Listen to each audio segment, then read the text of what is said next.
विद्यालय के विद्वान शिक्षक शिक्षिकाएं और प्यारे बच्चों, आज हम लोग भारत रत्न डॉक्टर भीमराव अंबेडकर जी की जयंती समारोह मना रहे हैं और बड़ा अच्छा लगा कि बच्चों ने इनके जीवन वृत्त से संबंधित अपना निबंध यहाँ पर लिखा, पोस्टर बनाए और भाषण में भी भाग लिया। थोड़ा सा एक चेंज देखने को मिला। सबसे ज़्यादा पुरस्कार वो बच्चे ले गए जिन्होंने नवीन प्रवेश लिया है हमारे विद्यालय में। ये बड़ी खुशी की बात है। कक्षा 6 में जो बच्चे आए हैं या कक्षा 9 में जो आए हैं, बहुत बढ़िया। मतलब इन्होंने आपको हराया जो पहले से यहाँ पढ़ रहे हैं। या तो आपको हराया या आपने इनको जिताया। अब ये क्या हुआ है ये आपकी आत्मा जाने। कक्षा 6 का बच्चा अगर पोजीशन ला रहा है तो ये बहुत बढ़िया बात है और बहुत अच्छी बात है कि हमारे पास जो बच्चे आए हैं वो बहुत बढ़िया बच्चे आए। और मैं उन बच्चों से भी ये आग्रह करूंगा कि आप अपना ये टेम्परामेंट आप बनाए रखिए। आपको हमेशा प्रतियोगिताओं में प्रतिभाग करना है और सीखना है। ए बालिका, तुम लोगों का ध्यान किस चीज में है? तुम्हें कुछ इनाम मिला? इसीलिए नहीं मिला। मेरे से पूर्व वक्ताओं ने विद्यालय के जितने भी विद्वज्जन हैं डॉक्टर साहब के बारे में बहुत चीज़ें यहाँ पर बताई और बहुत बढ़िया। मैं एक छोटी सी कहानी ये कहूँगा, इन्हीं के जीवन से जोड़ते हुए उसको लूँगा बाद में। अभी मैं पढ़ रहा था एक कहानी, नाइजीरिया के एक उद्योगपति की कहानी है और फेमी नाम है उनका। उनसे जब एक रेडियो इंटरव्यू उनका चल रहा था, उनसे रेडियो जो इंटरव्यू लेते हैं पत्रकार, उन्होंने पूछा कि आपको कौन सी बातें हैं, कौन से चरण हैं जिनमें आपको सबसे अधिक खुशी मिली। तो उन्होंने कहा, हाँ मुझे मेरे जीवन के 4 चरण याद आते हैं जिनमें मुझे खुशी मिली। पहला चरण तो वो था जब मैं धन कमाने लगा, बहुत ज़्यादा पैसा मैंने कमाया, मुझे खुशी मिली। लेकिन बाद में मुझे लगा कि पैसा कमाना भी एक कोई बड़ी चीज़ नहीं है, ये तो खाली हो रहा है, इसमें भी कोई इंटरेस्ट नहीं आ रहा है, कोई खुशी ज़्यादा नहीं है। हाँ पहले जब मैं अर्जित कर रहा था तब मुझे खुशी हो रही थी। फिर मुझे बाद में खुशी होने लगी कि मैं उन पैसों से कोई चीज़ें खरीदता था तो मुझे ज़्यादा खुशी होती थी कि मैंने गाड़ी खरीद ली, कोई मकान खरीद लिया या कोई भी चीज़ जो उसको पसंद आती थी। लेकिन बाद में एक समय बाद लगा कि इसमें भी वो खुशी नहीं आ रही, वो आनंद नहीं आ रहा। तीसरा चरण ये था कि उनको कहा कि मुझे पूरे देश में डीजल या और पेट्रोल सप्लाई करने का टेंडर मिला और 95% मेरा ही सप्लाई होता था, तो मैं बहुत बड़ा एक उद्योगपति बन गया था। लेकिन बाद में मुझे लगा कि इसमें भी कोई खुशी नहीं है। तो एक बार वो कहते हैं कि चौथा चरण ऐसा आया कि मुझे वास्तव में खुशी हुई और आनंद की अनुभूति हुई।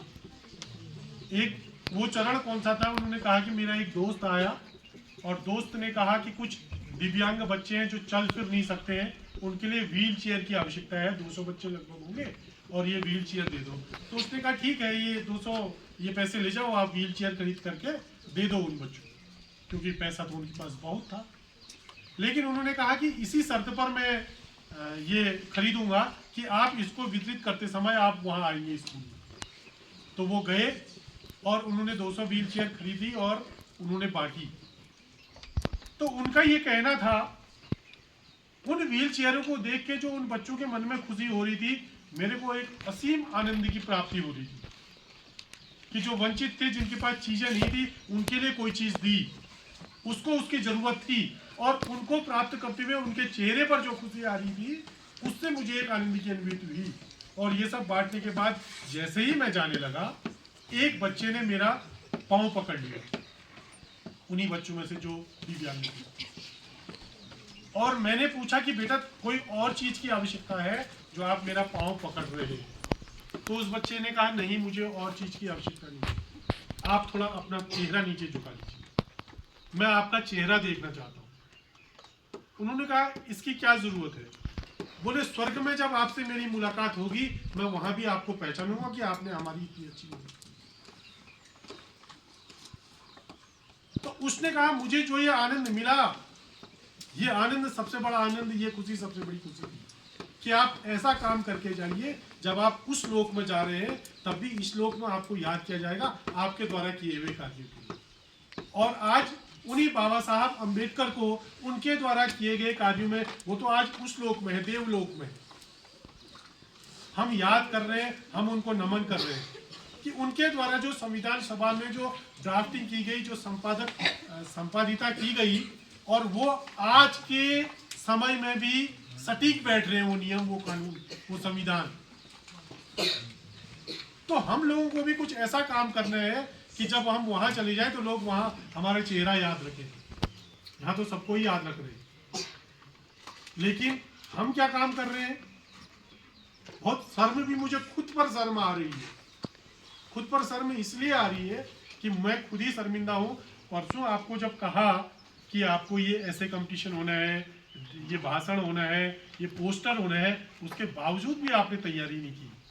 यही हाल आपका तब होता है जब आप एग्जाम हॉल में एग्जाम देने जा रहे हैं, आप पढ़ के ही नहीं जा रहे भाई, वहां लिखेंगे क्या? यदि आप पढ़ के आए होते तो यहाँ कुछ न कुछ बोलते, और यहाँ पर ऐसा होता कि एक से एक अच्छा बोलता, एक से एक अच्छा बोलता। गायत्री ये लड़की थी जो फर्स्ट आई, ये तैयार करके आई थी जरूर, वो बोलने से पता चल जाता है कि वो कितनी तैयारी करके आई।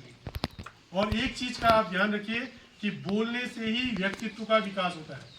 आप बोलिए और अच्छा बोलिए, ऐसा नहीं कि आप हुड़दंग कीजिए, हल्ला कीजिए, क्या सीखेंगे आप जीवन में?